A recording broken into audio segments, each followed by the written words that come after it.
They didn't even give her time to put her shoes on. The door slammed behind her with a sound that echoed down the empty mountain road, sharp and final, like a verdict. Cold night air rushed over her bare ankles, biting straight through the thin fabric of her dress. Snowflakes drifted lazily from the sky, settling on her hair, her shoulders, her shaking hands. "Don't come back," a man's voice shouted from behind the door. "You're not welcome here anymore." The porch light flicked off. Darkness swallowed her whole. She stood there for a moment, frozen, not from the cold yet, but from shock. Midnight in the mountains wasn't just late. It was dangerous. The kind of hour when wolves moved freely and the wind cut deep enough to steal breath. She wrapped her arms around herself, heart pounding, waiting for the door to open again. It didn't. Her name was Eliza, though no one had used it kindly in a long time. To them, she'd been a burden. A reminder of mistakes they didn't want to look at anymore. And tonight, they decided they were done pretending she belonged. She stepped off the porch, her feet sinking into fresh snow. The road stretched ahead, empty, unlit, winding through pine trees that whispered with every gust of wind. No houses. No lights. No sound except the crunch of her own steps and the distant howl of something wild. Her breath came out in short, panicked bursts. "I'll just walk," she whispered to herself. "Just keep walking." But after a few minutes, her legs began to shake. The cold crept in fast, numbing her toes, her fingers, her face. Snow clung to her lashes, blurring her vision. She stumbled once, barely catching herself on a fence post half buried in ice. Memories pressed in, harsh words thrown like stones, hands pushing her toward the door, the way no one met her eyes as they cast her out. Midnight. Winter. No coat. No plan. This wasn't punishment. This was abandonment. Her strength drained with every step. She slowed, then stopped, chest heaving. Tears burned hot against the cold as she pressed a hand over her mouth to keep from sobbing too loudly. Crying felt dangerous out here. Weak. She started again, dragging her feet now, when a sound cut through the night. Hoofbeats. Eliza froze. At first she thought it was her imagination, the wind playing tricks on her ears. But then she heard it again. Steady. Rhythmic. Coming closer. She turned toward the curve in the road just as a dark shape emerged through the falling snow. A horse. Big. Powerful. And on its back, a man wrapped in a heavy coat, riding as if the mountain itself belonged to him. The horse slowed when it saw her. The man pulled the reins, eyes narrowing as he took her in, bare feet, shaking hands, tear-streaked face glowing pale in the moonlight. "What in God's name?" he muttered. Eliza took a step back, fear flaring. Another man. Another stranger. Her voice trembled as she spoke. "Please," she whispered. "I'm not looking for trouble." The rider swung down from the horse in one smooth motion, boots hitting the snow with solid certainty. Up close, he was tall, broad-shouldered, beard dusted with frost. His eyes were sharp, but not cruel. "What are you doing out here?" he asked quietly. "At this hour?" Her knees buckled. Exhaustion and cold finally won. She swayed, then dropped to the snow. The man moved instantly, catching her before she hit the ground. His arms were strong, steady, impossibly warm. "They threw me out," she whispered, barely conscious. "At midnight?" Something dark passed through the man's eyes. His jaw tightened as he pulled her closer, shielding her from the wind with his own body. "No one throws a woman out like this," he said, voice low and dangerous. "Not on my mountain." He lifted her into his arms, turned toward the trail leading upward, and made a decision that would change both their lives. "Hold on," he murmured. "You're not alone anymore." Eliza didn't remember much of the ride up the mountain. Only fragments. The steady rise and fall beneath her as the horse moved forward. The deep warmth of the man's coat pressed around her like a barrier against the night. The way his arm tightened every time her body shivered, as if he were silently arguing with the cold itself. "Stay with me," he murmured once, low and close to her ear. "Just a little longer." She tried to answer, but her teeth chattered too hard. The world tilted, darkening at the edges, until the cold felt far away, dangerously far. When she opened her eyes again, firelight flickered above her. She was lying on something soft. A bed. Real blankets. Her frozen feet burned as warmth crept back into them, sharp and painful. She gasped, curling inward. "Easy," the man said immediately. He sat beside the bed, coat off now, sleeves rolled to his elbows. Up close, she could see the lines etched into his face, years of wind, sun, and solitude. His eyes were a deep gray, steady and watchful. "You're safe," he said. "Cabin's mine. No one else for miles." She swallowed hard. I didn't ask your name." "Jonah," he replied. "Jonah Hale." The name felt solid, like the mountains themselves. He handed her a mug, steam rising from it. Small sips. "It's just warm water with honey." Her hands shook so badly the mug rattled. Jonah noticed and gently steadied it, careful not to grab her. She drank. The warmth spread through her chest, slow and real. Tears stung her eyes, hot, humiliating, unstoppable. "I'm sorry," she whispered. "For what?" "For being out there. For making you stop." Jonah's expression hardened, not at her, but at the thought itself. "You didn't make me do anything," he said. "Anyone with a pulse would have stopped." She looked away. They didn't. Silence filled the cabin, thick and heavy. Jonah didn't rush it. He added another log to the fire, letting the crackle speak for him. After a moment, he asked softly, "Who threw you out?" Eliza's fingers tightened around the blanket. "Family," she said. The word tasted bitter. "At least, they used to be." Jonah's jaw clenched. "At midnight. In winter. They said I was a problem," she continued, voice shaking. "That I brought shame. That I'd overstayed my welcome." He shook his head once, slow and disbelieving. "That's not how you treat someone you call family." She laughed weakly. "I guess they stopped calling me that a long time ago." Jonah stood, pacing once near the fire before stopping. "You won't be going back there tonight," he said firmly. "Or tomorrow." Her heart skipped. Fear flared. "I don't want to cause trouble." "You're not," he replied. "You were left to freeze. That's already trouble." He pulled a heavy wool coat from a hook and laid it over her. "You can stay here. Until we figure out what comes next." She stared at him.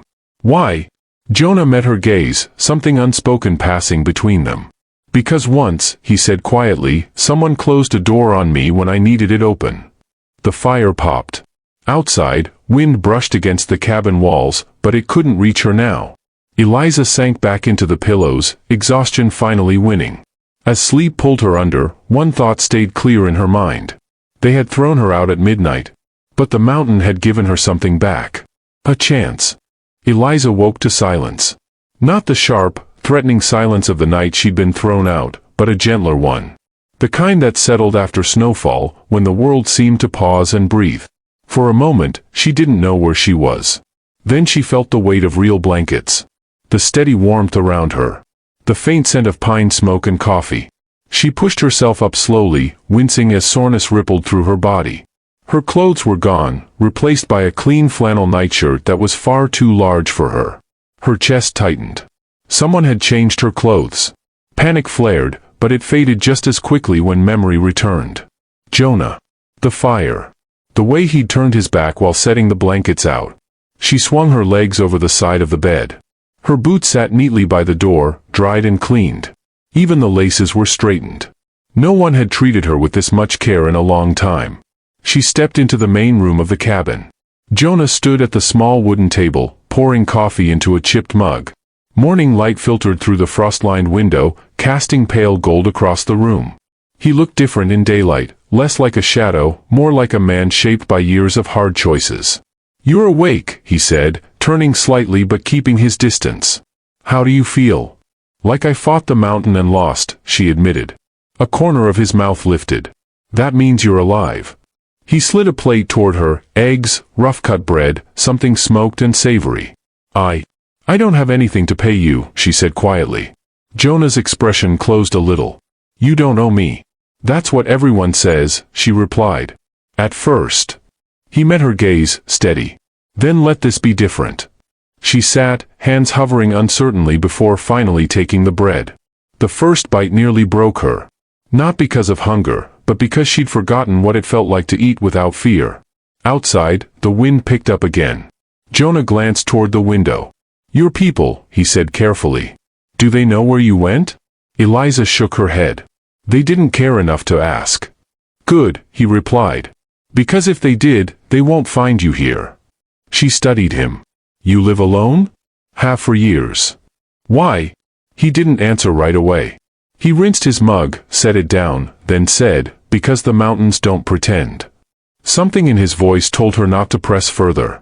After breakfast, Jonah handed her a heavy coat. Come outside. Slowly. The cold still bit, but it no longer felt like an enemy.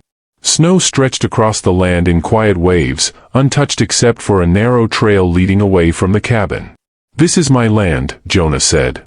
And for now, it's yours too. Her throat tightened. For how long? He looked at her, really looked at her. As long as you need. A sound broke the stillness, distant voices. Eliza froze. Jonah's body shifted instantly, protective without being dramatic. His eyes narrowed toward the trees. You hear that? She whispered. I do, he said calmly. Go back inside. Jonah. That wasn't a suggestion. She obeyed, heart pounding, watching through the window as Jonah stepped forward, tall and unyielding against the white landscape. Whatever waited beyond the trees. The mountain man wasn't going to let it reach her. Eliza stood just inside the cabin door, her breath shallow, every sound outside magnified by fear. She could hear it now too. Voices. Low. Male. Familiar in the way nightmares were familiar. Jonah hadn't moved far. He stood at the edge of the clearing, boots planted in the snow, rifle resting casually against his shoulder, not raised, not threatening, but present. Like a warning written in bone and steel. Two men emerged from the tree line. They were dressed for town, not the mountains. Their coats were too thin, their steps uncertain. One of them slipped slightly on the ice and cursed under his breath. Eliza recognized that voice instantly. Her brother-in-law. Her stomach twisted. Jonah spoke first. His voice didn't carry anger. It didn't need to. You're a long way from where you belong. The men stopped. The taller one squinted, clearly annoyed. We're looking for a woman. Dark hair. Answering to Eliza Moore. Family matter.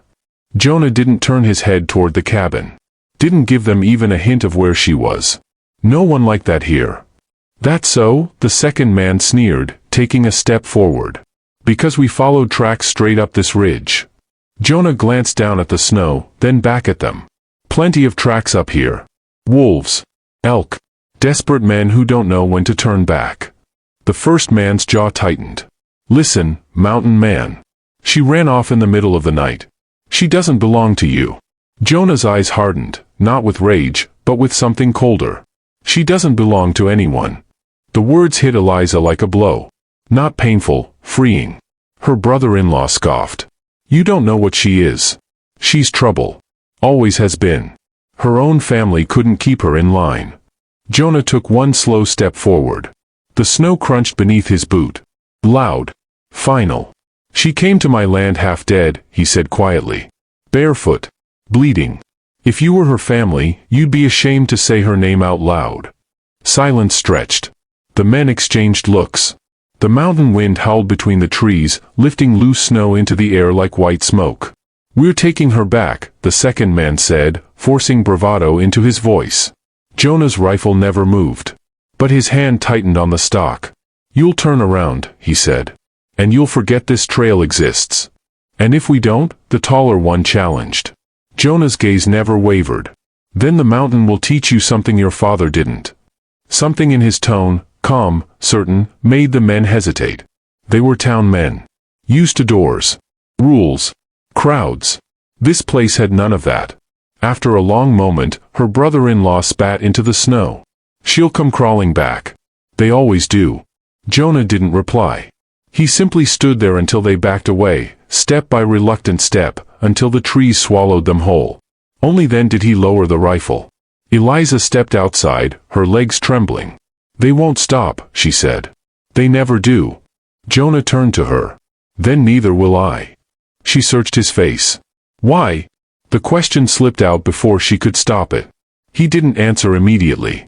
Instead, he looked past her, to the cabin, the smoke rising from the chimney, the quiet stretch of untouched land. Because once, he said slowly, I didn't stand between someone and the people who hurt her. Her heart clenched. And I won't make that mistake again. Tears burned her eyes, but she didn't look away.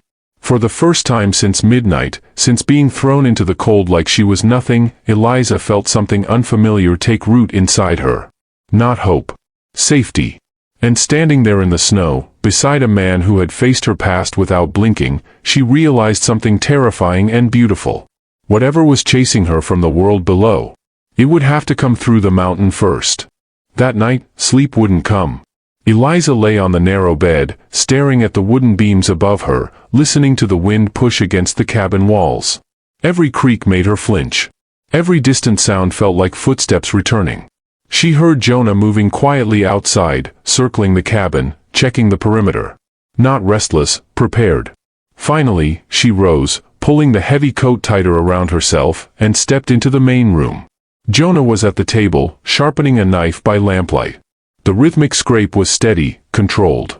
"You don't have to stay up," she said softly. He didn't look up. "I know."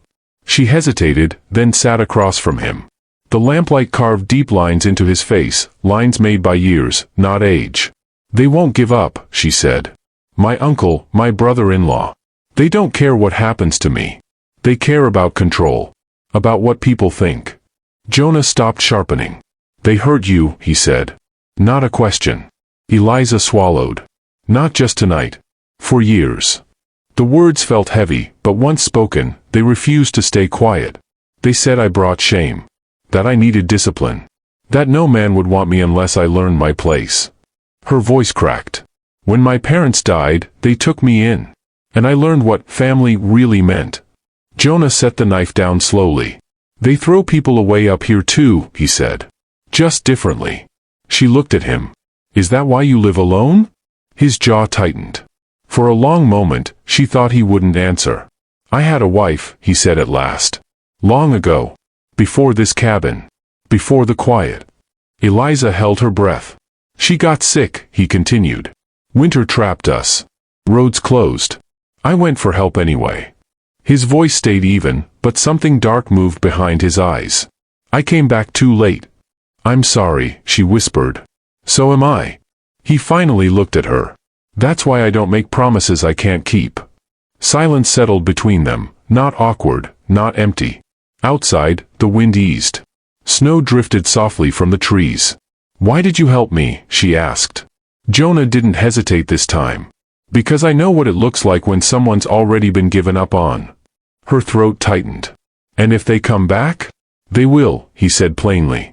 Fear flickered across her face. "But not tonight," he added. "And not without a cost." The fire popped softly. The cabin felt smaller, warmer. She stood, suddenly unsure. "Jonah, if staying here puts you in danger." He rose too, not touching her, but close enough that she could feel the heat of him. "You didn't bring danger," he said. "They did." A tear slipped down her cheek before she could stop it. "No one's ever stood up for me like that." Jonah's voice dropped. "Then let this be the first time. Not the last." Outside, the mountain stood watch, silent, immovable. And somewhere below, people who thought they still owned her were realizing something far more frightening. She was no longer alone. The knock came just before dawn. Not loud. Not polite. 3 sharp strikes against the cabin door, measured, deliberate. Jonah was already on his feet. Eliza sat up in bed, heart slamming against her ribs. She hadn't dreamed it. She knew that knock. She'd heard it too many times before, outside doors she wasn't allowed to lock. Jonah lifted a hand toward her room, a silent command, "Stay back." He took his rifle from the wall, moved to the door, and opened it just enough to stand in the gap. Cold air rushed in. 2 men stood on the porch. Her uncle first, Harold Whitman, his coat buttoned wrong, eyes bloodshot, mouth already twisted with entitlement. Beside him, her brother-in-law, Owen, younger, meaner, his gaze cutting past Jonah and straight into the cabin. "She's in there," Owen said. "Not a question." Jonah didn't move. "This is private land." Harold scoffed. "That girl belongs to us. Family business." Eliza's knees went weak. "Belongs?" Jonah's voice stayed calm. "Not anymore." Owen stepped forward. "You don't get a say." She ran. "We're taking her back." Jonah shifted slightly, just enough for the rifle to be unmistakable. "You take one more step," he said evenly, "and you won't take another." Silence dropped hard. Harold laughed, trying to sound confident. You think we're scared of some mountain hermit? Jonah's eyes didn't blink. I know you should be. Behind him, Eliza stood frozen in the doorway, every instinct screaming at her to disappear. But then she saw Jonah's shoulders, square, unmoving, and something inside her changed. She stepped forward. I'm not going anywhere, she said. Both men turned sharply. Harold's face darkened. Get back here. You don't get to decide. I do now, she said, voice shaking but unbroken. You lost that right the first time you raised your hand. Owen sneered. You think this man will keep you safe forever? Jonah spoke before she could answer. Long enough. The wind picked up, snow swirling between them like a warning. Harold looked from Jonah to Eliza, then smiled thinly. This isn't over. Jonah nodded once. I know. They backed away, not retreating, not apologizing, but leaving. The sound of their boots faded down the mountain trail. Only then did Jonah lower the rifle. Eliza's breath came out in a sob she couldn't stop. Her legs gave way, and before she hit the floor, Jonah caught her, steady, solid, arms like the mountain itself. They'll try again, she whispered. Yes, he said. But now they know something. What? He met her eyes. That you're not theirs anymore. She clutched his coat, trembling, not from fear this time, but from the weight of being defended. For the first time in her life, someone had drawn a line and dared the world to cross it. And the mountain stood with him. Snow kept falling for 2 days straight. Not the gentle kind. The heavy kind that erased tracks and buried sound. Jonah doubled his patrols. He checked the perimeter before dawn and again before dark, rifle always within reach. He didn't say much about it, but Eliza noticed everything, the way he paused to listen, the way his eyes scanned the tree line like he expected the mountain itself to warn him. She didn't feel trapped. She felt protected. But protection, she was learning, wasn't the same as freedom. On the third morning, Eliza woke before Jonah. She sat at the small table, hands wrapped around a mug of coffee gone cold, staring at her reflection in the dark window.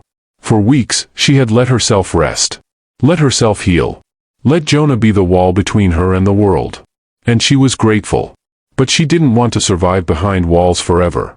When Jonah came in from checking the horses, he found her standing, coat on, boots laced. We need to talk, she said. He stiffened. You're not going back down the mountain.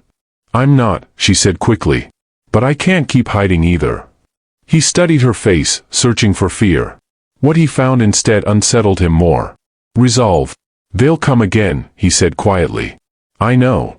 They won't stop unless I stop running, she finished. Jonah exhaled slowly. You don't owe them anything. I owe myself, she said. I've lived my whole life being told what I am, what I deserve, where I belong. If I don't choose now, I never will. Silence stretched between them. Finally, Jonah spoke. What are you asking me? She met his eyes. Stand with me. Not in front of me. Something shifted in him then, something like pride mixed with fear. You're stronger than you think, he said. I didn't think so, she replied softly. Until someone finally treated me like I mattered. He reached out, resting his hands on her shoulders, not to restrain her, not to guide her, but to steady her. They'll test you, he said. And they'll use everything they know to break you. She nodded. Then let them see who I am now. That afternoon, Jonah rode down with her. Not to return her, but to confront the past she'd never been allowed to face. They stopped at the edge of the valley where the road split, the place where she'd been thrown out at midnight and left to freeze. Eliza dismounted. The air felt thinner here. The memory heavier. She stepped forward, boots crunching into the snow, and didn't look back.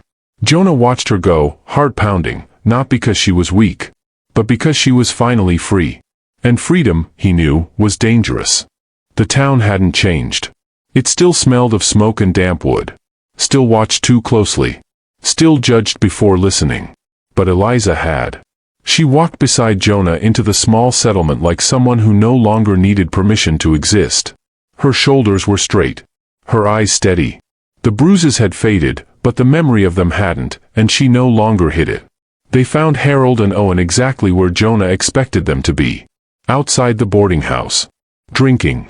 Laughing too loudly. Harold's smile died the moment he saw her. Well, he said, rising slowly. Looks like you came crawling back after all. Eliza didn't flinch. No, she said. I came to finish this. The men around them quieted. Something in her voice cut through the air sharper than shouting ever could. Owen scoffed. You think you can just disappear and come back acting important? Eliza took one step forward. Jonah stayed beside her, not ahead, not behind. You threw me out in the snow, she said. You told me I was worthless. That no one would care if I lived or died. Harold sneered. You were family. Discipline. You broke my ribs, she said calmly. You broke my spirit. And you would have let me freeze. The crowd shifted. Whispers spread. Jonah spoke then, his voice low but unmistakable. I found her that night. Barely breathing. If I'd ridden by 10 minutes later, she'd be dead. Silence. Harold's face drained of color. You can't prove. I don't need to, Eliza said. I'm not here for revenge. She reached into her coat and pulled out a folded paper. Not a weapon. Not a threat. Sheriff already has statements, she said. From the shopkeeper. From the woman who saw me thrown into the road. From the doctor who treated me when I came back alive. Owen cursed under his breath. Eliza looked at them both one last time. You don't own me. You never did. And you never will. She turned away before they could answer. The sheriff stepped forward. Jonah placed a hand lightly at Eliza's back, not guiding, not claiming, just there. They didn't wait to hear the outcome. They rode back up the mountain. Snow had started again by the time they reached the cabin. The fire was still warm. The dog greeted them like they'd been gone a lifetime. Eliza stood in the doorway for a long moment, breathing in the scent of pine and wood smoke. I didn't think it would feel like this, she said quietly. Like what? Jonah asked. Light. He nodded. The mountain takes what's broken. Keeps what's worth saving. She turned to him then, eyes shining, not with fear, not with need, but with choice. You saved me, she said. Jonah shook his head. You survived. I just gave you time. She stepped closer. Close enough to feel his warmth. And now, she asked. He didn't rush the answer. Now, he said, you stay if you want. You leave if you want. Either way, you decide. Eliza smiled, a real one, the kind she hadn't known she still had. I think, she said softly, I've spent my whole life being told where I belong. She reached for his hand. I choose here. The mountain stood silent around them, snow falling gentle now, not cruel. That night, Eliza slept without fear. Not because the world was safe, but because she finally was.